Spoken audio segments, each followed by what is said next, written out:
ಪ್ರಭು ಯೇಸು ಕ್ರಿಸ್ತರು ಅವರ ಯಾತನೆ ಮರಣದ ಬಗ್ಗೆ ಮಾತನಾಡುವಾಗ ಅಪೊಸ್ತಲರು ಕುಗ್ಗಿ ಹೋಗುತ್ತಾರೆ. ಆಗ ಒಂದು ವಿಶೇಷ ತೋರ್ಪಡಿಕೆ ಪ್ರಭು ಯೇಸು ಕ್ರಿಸ್ತರದು. ಆ ಅಪೊಸ್ತಲರನ್ನು ತಾಬೋರ್ ಬೆಟ್ಟಕ್ಕೆ ಕರೆದುಕೊಂಡು ಹೋಗುತ್ತಾರೆ ಮೂವರು. ಅಲ್ಲಿ ತಮ್ಮ ಮಹಿಮೆಯನ್ನು ತೋರ್ಪಡಿಸುತ್ತಾರೆ, ಪುನರುತ್ಥಾನದ ಮಹಿಮೆಯನ್ನು. ನನ್ನ ಮರಣವನ್ನು, ಯಾತನೆಯನ್ನು ಕಂಡು ನೀವು ಹಿಂಜರಿಯಬೇಡಿ, ಈಗೋ ನನ್ನ ಮಹಿಮೆಯನ್ನು ನೋಡಿ ಎಂದು ಹೇಳಿ ತಾಬೋರ್ ಬೆಟ್ಟದಲ್ಲಿ ಅವರ ಮಹಿಮೆಯನ್ನು, ಪುನರುತ್ಥಾನದ ಮಹಿಮೆಯನ್ನು, ಆ ತುಣುಕನ್ನು ಪ್ರಭು ಯೇಸು ಕ್ರಿಸ್ತರು ಅಪೊಸ್ತಲರಿಗೆ ನೀಡುತ್ತಾರೆ.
ರಾಜರುಗಳು ಸಾಷ್ಟಾಂಗ ಬೆರಗಲಿ ಸರ್ವೇಶ್ವರ ಸ್ವಾಮಿಗೆ,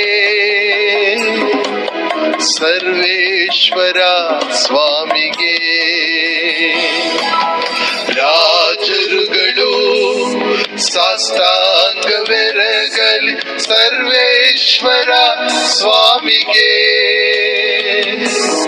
ಸರ್ವೇಶ್ವರ ಸ್ವಾಮಿಗೆ,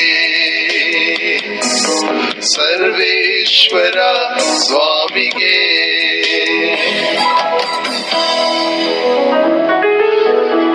ತಿಳಿಸು ನಿನ್ನ ನ್ಯಾಯವನ್ನು ದೇವ ರಾಜನಿಗೆ, ಕಲಿಸು ನಿನ್ನ ನೀತಿಯನ್ನು ರಾಜಕುವರನಿಗೆ. ಆತನಾಳಲಿ ನಿನ್ನ ಪ್ರಜೆಯನು ನೀತಿಯಿಂದ ಪರಿಪಾಲಿಸಲಿ, ದೀನ ದಲಿತರನ್ನು ನ್ಯಾಯದಿಂದ.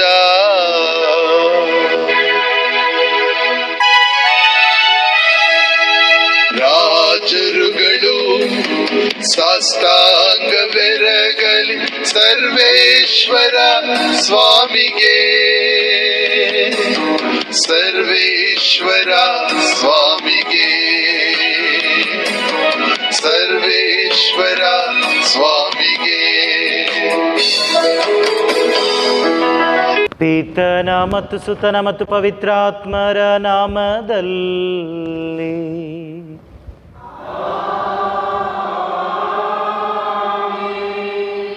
ನಮ್ಮ ಪ್ರಭು ಯೇಸು ಕ್ರಿಸ್ತರ ಕೃಪಾವರವು, ದೇವರ ಪ್ರೀತಿಯು, ಪವಿತ್ರಾತ್ಮರ ಅನ್ಯೋನ್ನತೆಯು ನಿಮ್ಮೆಲ್ಲರೊಡನೆ ಇರಲಿ.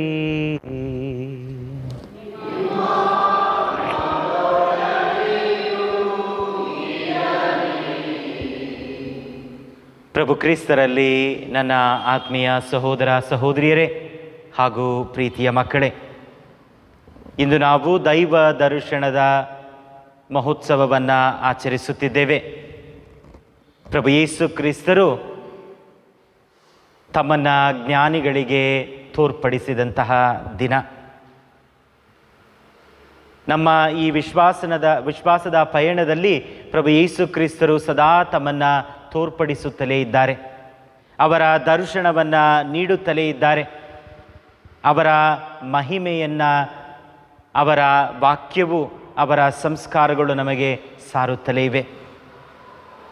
ಈ ದರ್ಶನಕ್ಕೆ ನಮ್ಮ ಉತ್ತರವೇನು? ಪ್ರಭು ಯೇಸು ಕ್ರಿಸ್ತರು ಆ ಜ್ಞಾನಿಗಳಿಗೆ ತಮ್ಮನ್ನೇ ತೋರ್ಪಡಿಸಿದಾಗ ಸಾಷ್ಟಾಂಗ ಬೆರಗಿ ಪ್ರಭು ಯೇಸು ಕ್ರಿಸ್ತರನ್ನು ಆರಾಧಿಸಿದರು, ವಂದಿಸಿದರು. ಪ್ರಭು ಯೇಸು ಕ್ರಿಸ್ತರನ್ನು ಭೇಟಿ ಮಾಡುವಾಗ ನಾನು ಪ್ರಭು ಯೇಸು ಕ್ರಿಸ್ತರನ್ನು ಎಷ್ಟು ದೀನತೆಯಿಂದ, ಎಷ್ಟು ಕೃತಜ್ಞತೆಯುಳ್ಳವನಾಗಿ ನಾನು ಪ್ರಭು ಯೇಸು ಕ್ರಿಸ್ತರನ್ನು ಭೇಟಿ ಮಾಡುತ್ತೇನೆ. ನನ್ನ ಆರಾಧನಾ ವಿಧಿ ಹೇಗಿದೆ ಪ್ರಭು ಯೇಸು ಕ್ರಿಸ್ತರೊಂದಿಗೆ? ಇಂದು ಈ ಜ್ಞಾನಿಗಳನ್ನು ನೋಡಿ ನಾವು ಕಲಿಯಬೇಕಾಗಿದೆ. ಪ್ರಭು ಯೇಸು ಕ್ರಿಸ್ತರ ದರ್ಶನಕ್ಕೆ ಸಾಷ್ಟಾಂಗವೆರಗಿ ಆರಾಧಿಸಿದರು. ಈ ಬಲಿಪೂಜೆಯಲ್ಲಿ ಪ್ರಭು ಯೇಸು ಕ್ರಿಸ್ತರು ಈ ರೊಟ್ಟಿ ಮತ್ತು ದ್ರಾಕ್ಷಾರಸದ ಮೂಲಕ ಮತ್ತೊಮ್ಮೆ ಅವರ ಶರೀರವನ್ನು, ಅವರ ರಕ್ತವನ್ನು ನಮಗೆ ನೀಡಲಿದ್ದಾರೆ. ಇದೂ ಸಹ ದೈವ ದರ್ಶನವೇ.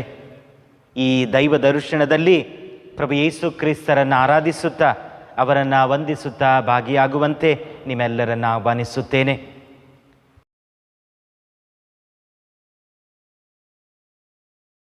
ಯೆಶಾಯನ ಗ್ರಂಥದಿಂದ ವಾಚನ. ನಿನಗೆ ಬೆಳಕು ಬಂದಿದ್ದೆ ಜೆರುಸಲೇಮೇ, ಏಳು ಪ್ರಕಾಶಿಸು. ನಿನ್ನ ಮೇಲೆ ಉದಯಿಸಿದೆ ಸರ್ವೇಶ್ವರನ ತೇಜಸ್ಸು. ಇಗೋ, ಜಗತ್ತನ್ನು ಮುತ್ತಿದೆ ಕತ್ತಲು, ಜನಾಂಗಗಳನ್ನು ಆವರಿಸಿದೆ ಕಾರ್ಗತ್ತಲು. ನಿನ್ನ ಮೇಲಾದರೂ ಉದಯಿಸುವನು ಸರ್ವೇಶ್ವರನು, ನಿನ್ನಲ್ಲಿ ಗೋಚರವಾಗುವುದು ಆತನ ತೇಜಸ್ಸು. ರಾಷ್ಟ್ರಗಳು ಬರುವು ನಿನ್ನ ಬೆಳಕಿಗೆ, ಅರಸರು ನಿನ್ನ ಉದಯದ ಶೋಭೆಗೆ. ನೀ ನೋಡು, ಸುತ್ತಮುತ್ತಲ ಕಣ್ಣೆತ್ತಿ ಬರುತಿಹರು ನಿನ್ನ ಮಕ್ಕಳೆಲ್ಲರೂ ಗುಂಪಾಗಿ. ದೂರದಿಂದ ಬರುತಿಹರು ಗಂಡು ಮಕ್ಕಳು, ಕಂಕುಳಿನಲ್ಲಿ ಹೊತ್ತ ಆ ಹೆಣ್ಣು ಮಕ್ಕಳು. ಇದನ್ನು ನೋಡಿ ನೀ ಬೆಳಗುವೆ ಕಾಂತಿಯಿಂದ, ಉಬ್ಬುವುದು ನಿನ್ನ ಎದೆ ಆನಂದದಿಂದ. ಹರಿಯುವುದು ನಿನ್ನೆಡೆಗೆ ಸಮುದ್ರ ವ್ಯಾಪಾರ ಸಮೃದ್ಧಿ, ದೊರಕುವುದು ನಿನಗೆ ಅನ್ಯ ಜನಾಂಗಗಳ ಆಸ್ತಿ ಪಾಸ್ತಿ. ತುಂಬಿರುವು ನಿನ್ನೊಳು ಒಂಟೆಗಳ ಗುಂಪುಗಳು, ವಿದ್ಯಾನಿಯ ಏಫದ ಪ್ರಾಯದ ಒಂಟೆಗಳು. ಬರುವವರೆಲ್ಲರೂ ಶೇಬದಿಂದ ತರುವವರು ಬಂಗಾರ, ಧೂಪಗಳನ್ನು ಸಾರುವರೆಲ್ಲರೂ ಸರ್ವೇಶ್ವರನ ಸ್ತುತ್ಯ ಕಾರ್ಯಗಳನ್ನು. ಪ್ರಭುವಿನ ವಾಕ್ಯ.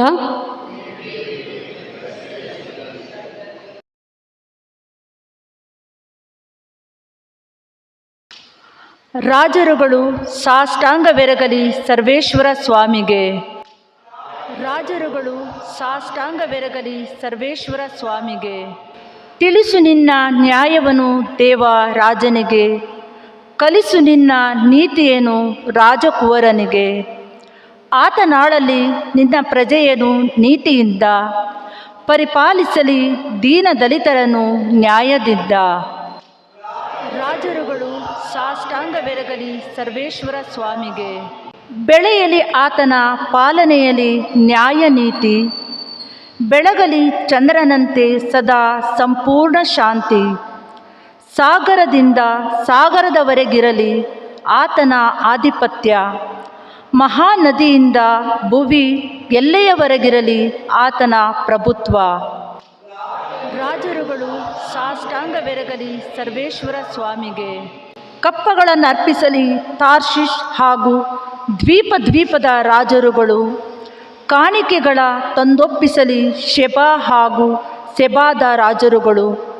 ರಾಜರುಗಳು ಸಾಷ್ಟಾಂಗವೆರಗಲಿ ಆತನಿಗೆ, ರಾಷ್ಟ್ರ ಘನರಾಷ್ಟ್ರಗಳು ಸೇವೆ ಸಲ್ಲಿಸಲಿ ಆತನಿಗೆ.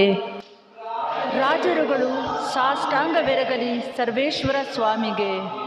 ಏಕೆನೆ ಕಾಪಾಡುವನಾತ, ಮೊರೆಯಿಡುವ ಬಡವರನು, ಉದ್ಧರಿಸುವನಾತ ದಿಕ್ಕಿಲ್ಲದ ದೀನ ದಲಿತರನು.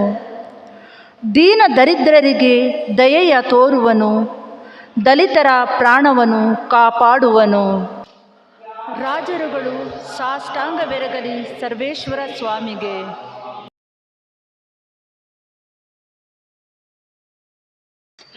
ಸಂತ ಪೌಲನು ಎಫೆಸದವರಿಗೆ ಬರೆದ ಪತ್ರದಿಂದ ವಾಚನ. ಸಹೋದರರೇ, ದೇವರು ತಮ್ಮ ಕೃಪಾದೇಶದ ಬಗ್ಗೆ ಸಾರುವ ಹೊಣೆಯನ್ನು ನಿಮ್ಮ ಸಲುವಾಗಿ ನನಗೆ ಕೊಟ್ಟಿರುತ್ತಾರೆಂಬುದನ್ನು ನೀವೇ ಬಲ್ಲಿರಿ. ದೇವರು ತಮ್ಮ ನಿಗೂಢ ಯೋಜನೆಗಳನ್ನು ನಮಗೆ ಪ್ರಕಟಿಸಿಗೊಳಿಸಿದ್ದಾರೆ. ಇದರ ಬಗ್ಗೆ ನಾನು ಮೊದಲೇ ನಿಮಗೆ ಸಂಕ್ಷಿಪ್ತವಾಗಿ ಬರೆದಿದ್ದೇನೆ. ಇಂದಿನ ಕಾಲದವರಿಗೆ ಈ ರಹಸ್ಯವನ್ನು ತಿಳಿಸಿರಲಿಲ್ಲ.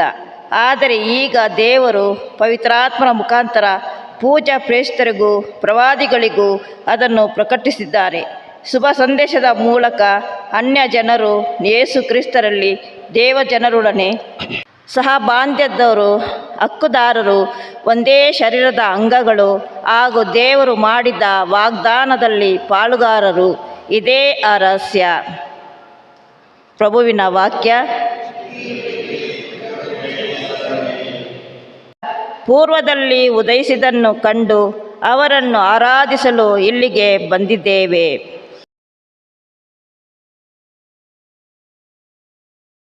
ಪ್ರಭು ನಿಮ್ಮೊಡನೆ ಇರಲಿ.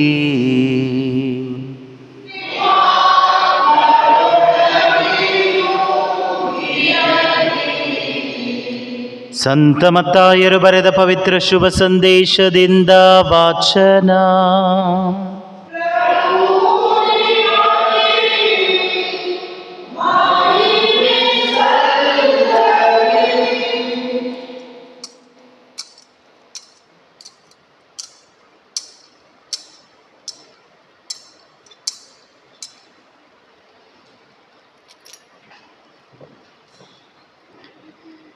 ಯೇಸು ಸ್ವಾಮಿ ಜನಿಸಿದ್ದು ಹೆರೋದನ ಕಾಲದಲ್ಲಿ ಜುದೇಯ ನಾಡಿನ ಬೆತ್ಲೆಹೇಮ್ ಎಂಬ ಊರಿನಲ್ಲಿ.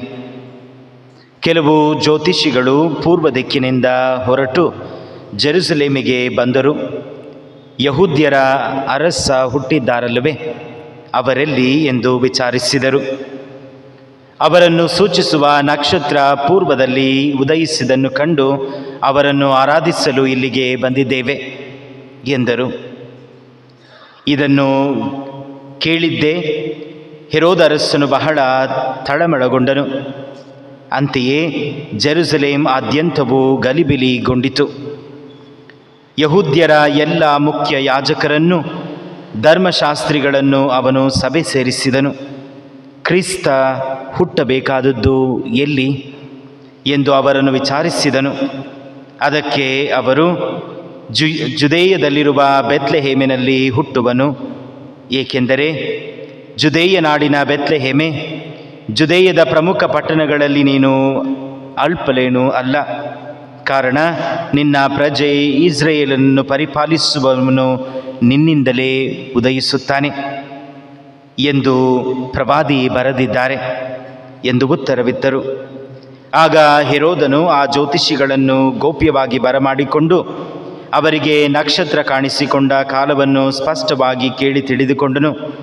ಅನಂತರ ಅವರನ್ನು ಬೆತ್ಲೆಹೇಮಿಗೆ ಕಳುಹಿಸಿಕೊಡುತ್ತಾ, ನೀವು ಹೋಗಿ ಆ ಮಗುವನ್ನು ಚೆನ್ನಾಗಿ ಹುಡುಕಿರಿ, ಕಂಡ ಕೂಡಲೇ ನನಗೆ ಬಂದು ತಿಳಿಸಿರಿ, ನಾನು ಹೋಗಿ ಆ ಮಗುವನ್ನು ಆರಾಧಿಸಬೇಕು ಎಂದು ಹೇಳಿದನು.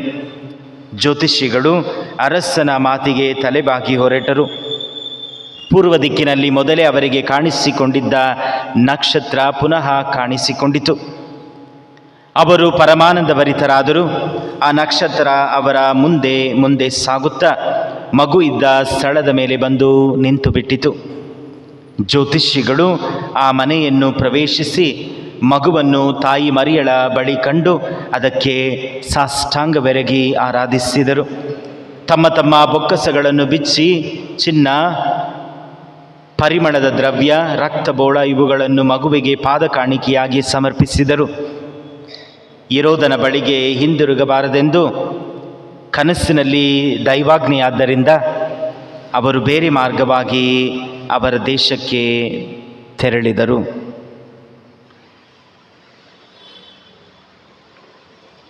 ಪ್ರಭು ಕ್ರಿಸ್ತರ ಶುಭ ಸಂದೇಶ.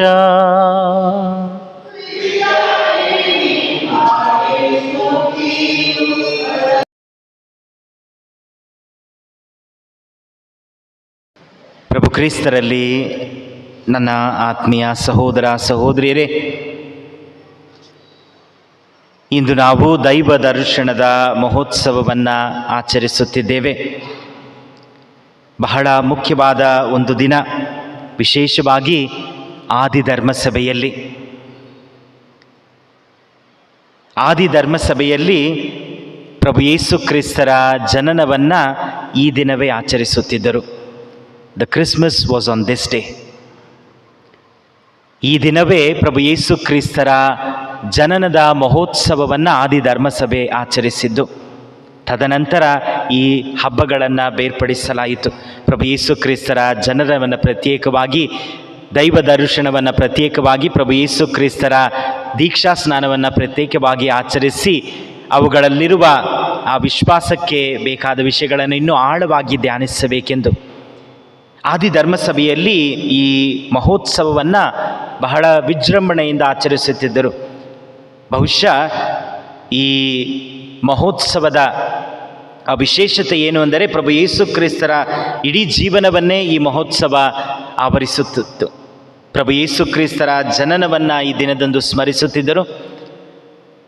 ಪ್ರಭು ಯೇಸು ಕ್ರಿಸ್ತರು ಜ್ಯೋತಿಷಿಗಳಿಗೆ, ಜ್ಞಾನಿಗಳಿಗೆ ದರ್ಶನವನ್ನು ನೀಡಿದ್ದು, ತಮ್ಮನ್ನೇ ತೋರ್ಪಡಿಸಿಕೊಂಡಿದ್ದು. ಇದು ಪ್ರಭು ಯೇಸು ಕ್ರಿಸ್ತರು ಅವರನ್ನು ತೋರ್ಪಡಿಸಿದ ಹಬ್ಬ, ಜಗತ್ತಿಗೆ ರಕ್ಷಕ ಎಂದು ತೋರ್ಪಡಿಸಿದ ಹಬ್ಬ. ಅದೇ ಕ್ರಿಸ್ಮಸ್. ಜ್ಯೋತಿಷಿಗಳಿಗೆ ತಮ್ಮನ್ನು ತೋರ್ಪಡಿಸಿಕೊಂಡ ಹಬ್ಬ. ಅವರ ದೀಕ್ಷಾ ಸ್ನಾನದಂದು ಸರ್ವೇಶ್ವರ ಸ್ವಾಮಿ ಪ್ರಭು ಯೇಸು ಕ್ರಿಸ್ತರನ್ನು ಜಗತ್ತಿಗೆ ತೋರ್ಪಡಿಸುತ್ತಾರೆ. ಅವರು ಪ್ರಭು ಯೇಸು ಕ್ರಿಸ್ತರಿಗೆ ಸಾಕ್ಷಿ ನೀಡುತ್ತಿದ್ದಾರೆ, ಇಗೋ ಇವರೇ ನನ್ನ ಪ್ರಿಯ ಪುತ್ರ. ಸರ್ವೇಶ್ವರ ಸ್ವಾಮಿ ಪ್ರಭು ಯೇಸು ಕ್ರಿಸ್ತರನ್ನು ಜಗತ್ತಿಗೆ ತೋರ್ಪಡಿಸುತ್ತಿದ್ದಾರೆ. ಇದು ತೋರ್ಪಡಿಸುವಿಕೆಯ ಹಬ್ಬ. ಈ ದಿನದಂದು ಪ್ರಭು ಯೇಸು ಕ್ರಿಸ್ತರು ಮಾಡಿದ ಪ್ರಥಮ ಅದ್ಭುತವನ್ನು ಸಹ ಅವರು ನೆನೆದು ಆಚರಿಸುತ್ತಿದ್ದರು. ಕಾನಾ ಮದುವೆಯಲ್ಲಿ ಅಲ್ಲಿ ಪ್ರಭು ಯೇಸು ಕ್ರಿಸ್ತರು ತಮ್ಮ ಮಹಿಮೆಯನ್ನು ತೋರ್ಪಡಿಸಿದ ದಿನ. ಇವೆಲ್ಲವನ್ನ ಈ ದಿನದಂದು ಆದಿಧರ್ಮಸಭೆಯಲ್ಲಿ ಆಚರಿಸುತ್ತಿದ್ದರು. ದೇವರು ಅವರನ್ನು ತೋರ್ಪಡಿಸಿದ ದಿನವಾಗಿ ಪ್ರಭು ಯೇಸು ಕ್ರಿಸ್ತರನ್ನು ನಾವು ನೋಡುವಾಗ ಅವರ ಸೇವಾ ಜೀವನದಲ್ಲಿ ತನ್ನ ಅಪೋಸ್ತಲರಿಗೆ ಸದಾ ತಮ್ಮನ್ನು ತೋರ್ಪಡಿಸುತ್ತಲೇ ಇದ್ದರು. He was constantly revealing himself to his disciples. ಸದಾ ಅವರನ್ನು ತೋರ್ಪಡಿಸುತ್ತಿದ್ದೇ ಇದ್ದರು.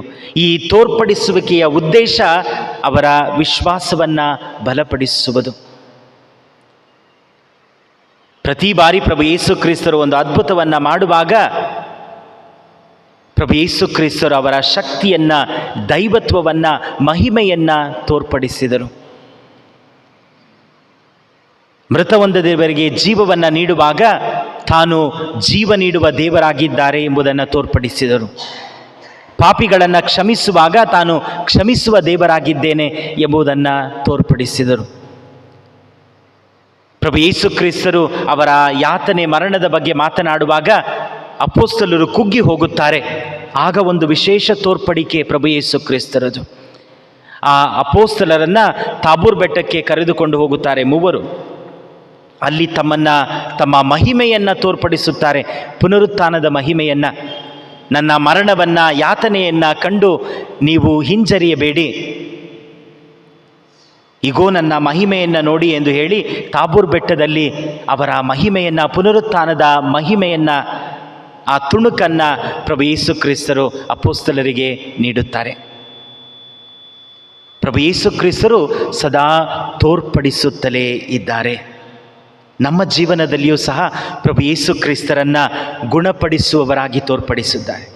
ನಮಗೆ ಸಮಾಧಾನ ನೀಡುವವರಾಗಿ ತೋರ್ಪಡಿಸಿದ್ದಾರೆ. ನಮಗೆ ಶಾಂತಿ ನೀಡುವವರಾಗಿ, ನಾವು ದಾರಿ ಕಾಣದೆ ಪರಿತಪಿಸುತ್ತಿರುವಾಗ ನಮಗೆ ದಾರಿಯಾಗಿ ಅವರನ್ನು ನಮಗೆ ಬೆಳಕಾಗಿ, ಜೀವವಾಗಿ, ಹೀಗೆ ನಮ್ಮ ವಿಶ್ವಾಸ ಜೀವನದಲ್ಲಿಯೂ ಪ್ರಭು ಯೇಸು ಕ್ರಿಸ್ತರು ಅವರನ್ನು ತೋರ್ಪಡಿಸುತ್ತಲೇ ಇದ್ದಾರೆ. ಈ ತೋರ್ಪಡಿಸುವಿಕೆ ಎಷ್ಟರ ಮಟ್ಟಿಗೆ ನಮ್ಮ ವಿಶ್ವಾಸವನ್ನು ಬಲಪಡಿಸಿದೆ. ಪ್ರಭು ಯೇಸು ಕ್ರಿಸ್ತರು ಅವರನ್ನೇ ತೋರ್ಪಡಿಸುವುದು ನಾವು ವಿಶ್ವಾಸದಲ್ಲಿ ಬೆಳೆಯುವಂತೆ, ಆ ವಿಶ್ವಾಸ ಸಾಕ್ಷಿಯಾಗುವಂತೆ. So that we may grow in our faith, and our faith must become a witness. ನಾವು ನಮ್ಮ ವಿಶ್ವಾಸದಲ್ಲಿ ದೃಢಪಟ್ಟು ಆ ದೃಢಪಟ್ಟ ವಿಶ್ವಾಸ ಇತರರಿಗೆ ಸಾಕ್ಷಿಯಾಗುವಂತೆ ಅದೇ ಎಲ್ಲ ಅಪೊಸ್ತಲರ ಜೀವನದಲ್ಲಿ ನಡೆಯಿತು. ಯಾವ ವಿಶ್ವಾಸವನ್ನು ಪ್ರಭು ಯೇಸು ಕ್ರಿಸ್ತರು ಅವರ ಮಹಿಮೆಯ ಮುಖಾಂತರ, ಕ್ಷಮಾಪಣೆಯ ಮುಖಾಂತರ, ಅದ್ಭುತಗಳ ಮುಖಾಂತರ ಬಲಪಡಿಸಿದರೋ ಆ ವಿಶ್ವಾಸವನ್ನು ಜಗತ್ತಿಗೆ ಸಾಕ್ಷಿಯಾಗಿ ನೀಡಿದರು. ಇಂದು ಪ್ರಭು ಯೇಸು ಕ್ರಿಸ್ತರನ್ನು ನಾವು ಸಹ ಅನುಭವಿಸಿದ್ದೇವೆ. ಈ ಎಲ್ಲ ತೋರ್ಪಡಿಕೆಗಳು ನನ್ನ ವಿಶ್ವಾಸದ ಮೇಲೆ ಮಾಡಿರುವ ಪರಿಣಾಮವೇನು? ಎಷ್ಟರ ಮಟ್ಟಿಗೆ ಪ್ರಭು ಯೇಸು ಕ್ರಿಸ್ತರು ನನ್ನ ಜೀವನದಲ್ಲಿ ನೀಡಿರುವ ಪ್ರೀತಿ, ಶಾಂತಿ, ಕರುಣೆ, ಕ್ಷಮಾಪಣೆ, ಜೀವ ಇವೆಲ್ಲವೂ ನನ್ನ ವಿಶ್ವಾಸವನ್ನು ಬಲಪಡಿಸುವುದು ಮಾತ್ರವಲ್ಲದೆ ಅದನ್ನು ಸಾಕ್ಷಿಯಾಗಿಸಿದೆ ನನ್ನ ಕುಟುಂಬಕ್ಕೆ, ಇತರರಿಗೆ. ಇಲ್ಲದಿದ್ದರೆ ಪ್ರಭು ಯೇಸು ಕ್ರಿಸ್ತರ ಈ ತೋರ್ಪಡಿಕೆ ವ್ಯರ್ಥವಾಗುತ್ತದೆ. ಎರಡನೆಯದಾಗಿ, ಪ್ರಭು ಯೇಸು ಕ್ರಿಸ್ತರು ಅವರನ್ನು ತೋರ್ಪಡಿಸುವಾಗ ನನ್ನ ಪ್ರತ್ಯುತ್ತರ ಹೇಗಿದೆ? What is my response, my reaction? ನನ್ನ ಪ್ರತ್ಯುತ್ತರ, ನನ್ನ ಪ್ರತಿಕ್ರಿಯೆ ಹೇಗಿದೆ ಪ್ರಭು ಯೇಸು ಕ್ರಿಸ್ತರನ್ನು ಭೇಟಿ ಮಾಡುವಾಗ? ಅವರ ಮಹಿಮೆಯ ಮುಂದೆ ಬಂದು ನಿಲ್ಲುವಾಗ ನನ್ನ ಪ್ರತಿಕ್ರಿಯೆ ಹೇಗಿದೆ?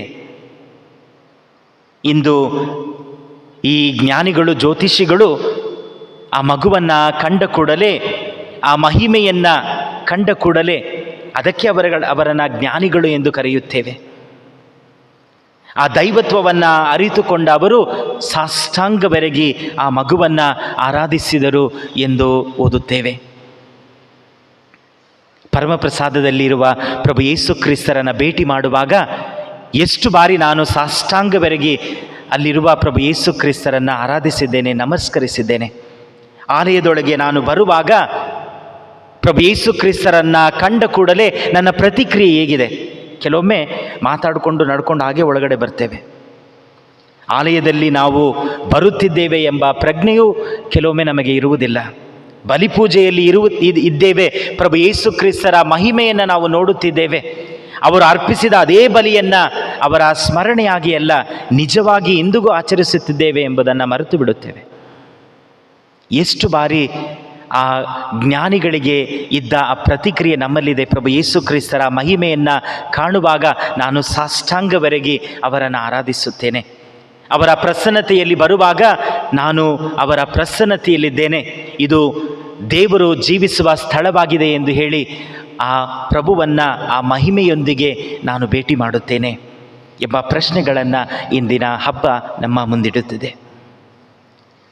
ಪ್ರಭು ಯೇಸು ಕ್ರಿಸ್ತರು ಇಂದಿಗೂ ಈ ಬಲಿಯಲ್ಲಿಯೂ ಸಹ ಅವರನ್ನು ನಮಗೆ ತೋರ್ಪಡಿಸುತ್ತಲೇ ಇದ್ದಾರೆ. ನಮಗೆ ಆಹಾರವಾಗಿ, ನಮಗೆ ಜೀವ ನೀಡುವ ಪಾನವಾಗಿ ತೋರ್ಪಡಿಸುತ್ತಿದ್ದಾರೆ.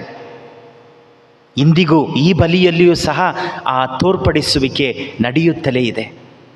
ಅವರ ವಾಕ್ಯದ ಮುಖಾಂತರ ಇಂದಿಗೂ ಅವರು ಜೀವ ನೀಡುವ ದೇವರಾಗಿ, ನಮ್ಮೊಂದಿಗೆ ಮಾತನಾಡುವ ದೇವರಾಗಿದ್ದಾರೆ ಎಂಬುದನ್ನು ತೋರ್ಪಡಿಸುತ್ತಿದ್ದಾರೆ. ಈ ತೋರ್ಪಡಿಸುವಿಕೆಗೆ ನನ್ನ ಪ್ರತಿಕ್ರಿಯೆ, ನನ್ನ ಪ್ರತ್ಯುತ್ತರವೇನು? ಎಷ್ಟರ ಮಟ್ಟಿಗೆ ನಾನು ಅವರ ಮುಂದೆ ಸಾಷ್ಟಾಂಗವೆರಗಿ ಅವರನ್ನು ಆರಾಧಿಸುತ್ತಿದ್ದೇನೆ? ಅವರ ತೋರ್ಪಡಿಸುವಿಕೆ ನನ್ನ ವಿಶ್ವಾಸದ ಮೇಲೆ ಮಾಡಿರುವ ಪರಿಣಾಮವಾದರೂ ಏನು ಎಂಬ ಪ್ರಶ್ನೆಗಳನ್ನು ಇಂದು ನಾವು ಖಂಡಿತವಾಗಿ ಧ್ಯಾನಿಸಬೇಕಾಗಿದೆ. ಕೇವಲ ಪ್ರಭು ನನ್ನೊಂದಿಗೆ ಮಾತನಾಡಿದ್ದಾರೆ, ನಾನು ಸಹ ಅವರನ್ನು ಅನುಭವಿಸಿದ್ದೇನೆ ಎಂಬುದು ಮಾತ್ರವಲ್ಲ, ಈ ಅನುಭವ, ಈ ತೋರ್ಪಡಿಸುವಿಕೆ ನನ್ನಲ್ಲಿ ಮಾಡಿರುವ ಅದ್ಭುತವೇನು, ನನ್ನಲ್ಲಿ ತಂದಿರುವ ಬದಲಾವಣೆ ಏನು? ಎಷ್ಟರ ಮಟ್ಟಿಗೆ ಪ್ರಭು ಯೇಸು ಕ್ರಿಸ್ತರ ಈ ತೋರ್ಪಡಿಸುವಿಕೆ ನನ್ನನ್ನು ಸಾಕ್ಷಿಯಾಗಿಸಿದೆ? ಈ ಜ್ಞಾನಿಗಳನ್ನು ನೋಡಿ ಕಲಿಯೋಣ. ಪ್ರತಿ ಬಾರಿ ಪರಮಪ್ರಸಾದದಲ್ಲಿರುವ ಪ್ರಭು ಯೇಸು ಕ್ರಿಸ್ತರನ್ನು ನಾನು ಭೇಟಿ ಮಾಡುವಾಗ, ಅವರನ್ನು ನಾನು ಕಾಣುವಾಗ ಸಾಷ್ಟಾಂಗವೆರಗೋಣ, ನಮ್ಮ ತಲೆಬಾಗಿ ಅವರನ್ನು ಆರಾಧಿಸೋಣ. ಪ್ರಭು ಯೇಸು ಕ್ರಿಸ್ತರನ್ನು ನಾನು ಭೇಟಿ ಮಾಡುತ್ತಿದ್ದೇನೆ, ಅವರ ಮಹಿಮೆಯನ್ನು ಭೇಟಿ ಮಾಡುತ್ತಿದ್ದೇನೆ. ಅದನ್ನು ನಾವು ಮರೆತು ಬಿಟ್ಟರೆ ಅಲ್ಲಿರುವ ಪ್ರಭು ಯೇಸು ಕ್ರಿಸ್ತರ ಮಹಿಮೆಯನ್ನು ನಾನು ಕಳೆದುಕೊಳ್ಳುತ್ತಿದ್ದೇನೆ.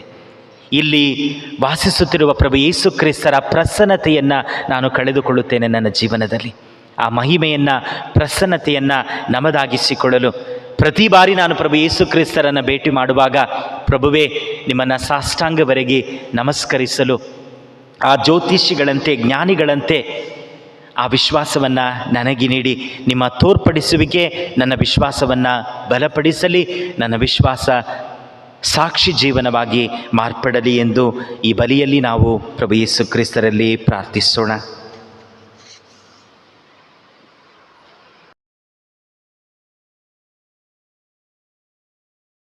ಪ್ರಭು ಯೇಸು ಕ್ರಿಸ್ತರ ಪ್ರಸನ್ನತೆಯಲ್ಲಿರುವ ನಾವು ಅವರ ಮಹಿಮೆಯನ್ನು ಅರಿತು ಅವರ ಮುಖಾಂತರ ನಮ್ಮ ಪ್ರಾರ್ಥನೆಗಳನ್ನು ತಂದೆಯ ಬಳಿಗೆ ಸಮರ್ಪಿಸೋಣ.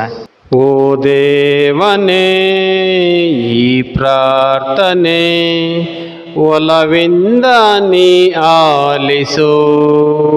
ಓ ದೇವನೇ, ಈ ಪ್ರಾರ್ಥನೆ ಒಲವಿಂದ ನೀ ಆಲಿಸು. ನಮ್ಮ ವಿಶ್ವಗುರು ಫ್ರಾನ್ಸಿಸರು, ನಮ್ಮ ಮಹಾಧರ್ಮಾಧ್ಯಕ್ಷರು, ಇತರ ಧರ್ಮಾಧ್ಯಕ್ಷರು ಮತ್ತು ಗುರುಗಳು ತಮ್ಮ ಬೋಧನೆ ಹಾಗೂ ಪವಿತ್ರ ಜೀವನದಿಂದ ಭಕ್ತ ವಿಶ್ವಾಸಿಗಳನ್ನು ಯೇಸುಕ್ರಿಸ್ತರೆಡೆಗೆ ಕೊಂಡೊಯ್ಯುವ ಉದಯಕಾಲದ ನಕ್ಷತ್ರದಂತೆ ಕಿರಣಗಳಾಗಿ ಜೀವಿಸಲೆಂದು ತಂದೆ ದೇವರೇ ನಿಮ್ಮನ್ನು ಪ್ರಾರ್ಥಿಸುತ್ತೇವೆ. ಓ ದೇವರೇ, ಈ ಪ್ರಾರ್ಥನೆ ಒಲವಿಂದ ನೀ ಆಲಿಸು. ದೇವರ ವಾಕ್ಯವನ್ನು ಆಲಿಸುವುದರ ಮೂಲಕ ಮತ್ತು ಪರಮಪ್ರಸಾದದ ಸಹಭೋಜನದಲ್ಲಿ ಭಾಗವಹಿಸುವುದರ ಮೂಲಕ ನಾವೆಲ್ಲರೂ ಪ್ರಭು ಕ್ರಿಸ್ತರ ದಿವ್ಯ ದರ್ಶನವನ್ನು ಪಡೆಯಲೆಂದು ತಂದೆ ದೇವರೇ ನಿಮ್ಮನ್ನು ಪ್ರಾರ್ಥಿಸುತ್ತೇವೆ. ಓ ದೇವರೇ, ಈ ಪ್ರಾರ್ಥನೆ ಒಲವಿಂದ ನೀ ಆಲಿಸು. ವಿಶೇಷವಾಗಿ ನಮ್ಮ ಕುಟುಂಬಗಳಲ್ಲಿ ಮತ್ತು ಸುತ್ತಮುತ್ತಲಲ್ಲಿ ಯಾರ್ಯಾರು ಇನ್ನೂ ಕ್ರಿಸ್ತನನ್ನು ಕಂಡರಿತಿಲ್ಲವೋ ಅವರೆಲ್ಲರೂ ಕ್ರಿಸ್ತರ ಬೆಳಕನ್ನು ಕಂಡುಕೊಳ್ಳುವಂತೆ ಅನುಗ್ರಹಿಸಲೆಂದು ತಂದೆ ದೇವರೇ ನಿಮ್ಮನ್ನು ಪ್ರಾರ್ಥಿಸುತ್ತೇವೆ. ಓ ದೇವರೇ, ಈ ಪ್ರಾರ್ಥನೆ ಒಲವಿಂದ ನೀ ಆಲಿಸು. ವಿಶ್ವಾಸವನ್ನು ಕಳೆದುಕೊಂಡವರು ಹಾಗೂ ಧರ್ಮಸಭೆಯನ್ನು ಬೆಂಬಲಿಸದವರು ಕ್ರಿಸ್ತನ ಬೆಳಕನ್ನು ಕಂಡುಕೊಂಡು ಆದರ್ಶ ಕ್ರೈಸ್ತ ಬದುಕನ್ನು ಸಾಗಿಸಲು ತಂದೆಯಾದ ದೇವರೇ ನಿಮ್ಮನ್ನು ಪ್ರಾರ್ಥಿಸುತ್ತೇವೆ. ಓ ದೇವರೇ, ಈ ಪ್ರಾರ್ಥನೆ ಒಲವಿಂದ ನೀ ಆಲಿಸು. ವೈಯಕ್ತಿಕ ಕೋರಿಕೆಗಳಿಗಾಗಿ ಪ್ರಾರ್ಥಿಸೋಣ. ನಮ್ಮ ಕುಟುಂಬಕ್ಕಾಗಿ, ನಮ್ಮ ಕುಟುಂಬದಲ್ಲಿರುವ ಮಕ್ಕಳಿಗಾಗಿ, ಯುವಕರಿಗಾಗಿ, ಹಿರಿಯರಿಗಾಗಿ ಪ್ರಾರ್ಥಿಸೋಣ. ಅನಾರೋಗ್ಯದಿಂದ ನರಳುತ್ತಿರುವ ಎಲ್ಲರನ್ನ ಪ್ರಭು ಯೇಸು ಕ್ರಿಸ್ತರಿಗೆ ಅರ್ಪಿಸೋಣ. ದೇವರ ದಿವ್ಯ ದರ್ಶನವನ್ನು ಆಚರಿಸುತ್ತಿರುವ ನಾವು ನಮ್ಮ ಜೀವನದಲ್ಲಿ ಪ್ರಭು ಯೇಸು ಕ್ರಿಸ್ತರು ಅವರನ್ನು ತೋರ್ಪಡಿಸಿದ್ದಾರೆ. ಅದಕ್ಕಾಗಿ ಅವರಿಗೆ ವಂದಿಸೋಣ. ಮಾತ್ರವಲ್ಲದೆ ಈ ತೋರ್ಪಡಿಸುವಿಕೆ ನಮ್ಮ ವಿಶ್ವಾಸವನ್ನು ಬಲಪಡಿಸಲಿ. ನಾವು ಪ್ರಭು ಯೇಸು ಕ್ರಿಸ್ತರಿಗೆ ಸಾಕ್ಷಿಗಳಾಗಿ ಜೀವಿಸುವಂತೆ ಪ್ರಭು ಯೇಸು ಕ್ರಿಸ್ತರಲ್ಲಿ ಪ್ರಾರ್ಥಿಸೋಣ.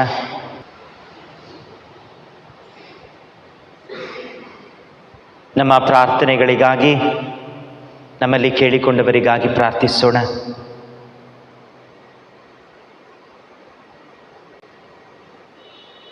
ಸರ್ವಶಕ್ತ ಸದಾ ಜೀವಿಸುವ ದೇವರೇ, ಇಂದು ನಿಮ್ಮ ಏಕೈಕ ಪುತ್ರರ ದಿವ್ಯ ದರ್ಶನದ ಮಹೋತ್ಸವವನ್ನು ಆಚರಿಸುತ್ತಿದ್ದೇವೆ.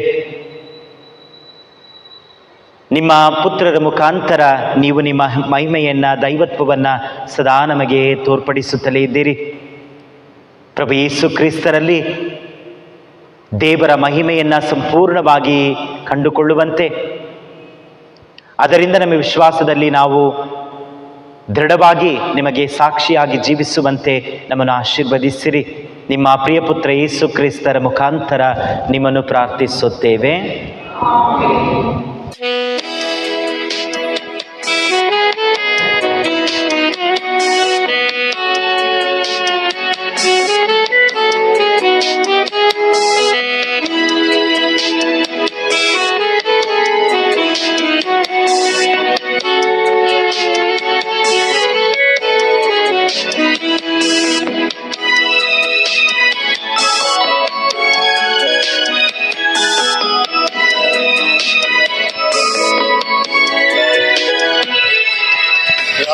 ರಾಜರುಗಳು ಸಾಷ್ಟಾಂಗ ಬೆರಗಲಿ ಸರ್ವೇಶ್ವರ ಸ್ವಾಮಿಗೆ, ಸರ್ವೇಶ್ವರ ಸ್ವಾಮಿಗೆ. ರಾಜರುಗಳು ಸಾಷ್ಟಾಂಗ ಬೆರಗಲಿ ಸರ್ವೇಶ್ವರ ಸ್ವಾಮಿಗೆ, ಸರ್ವೇಶ್ವರ ಸ್ವಾಮಿಗೆ, ಸರ್ವೇಶ್ವರ ಸ್ವಾಮಿಗೆ.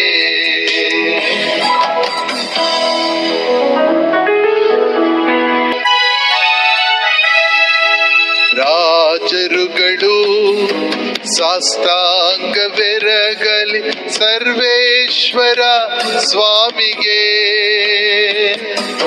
ಸರ್ವೇಶ್ವರ ಸ್ವಾಮಿಗೆ. ರಾಜರುಗಳು ಸಾಷ್ಟಾಂಗವೆರಗಲಿ ಸರ್ವೇಶ್ವರ ಸ್ವಾಮಿಗೆ, ಸರ್ವೇಶ್ವರ ಸ್ವಾಮಿಗೆ, ಸರ್ವೇಶ್ವರ ಸ್ವಾಮಿಗೆ.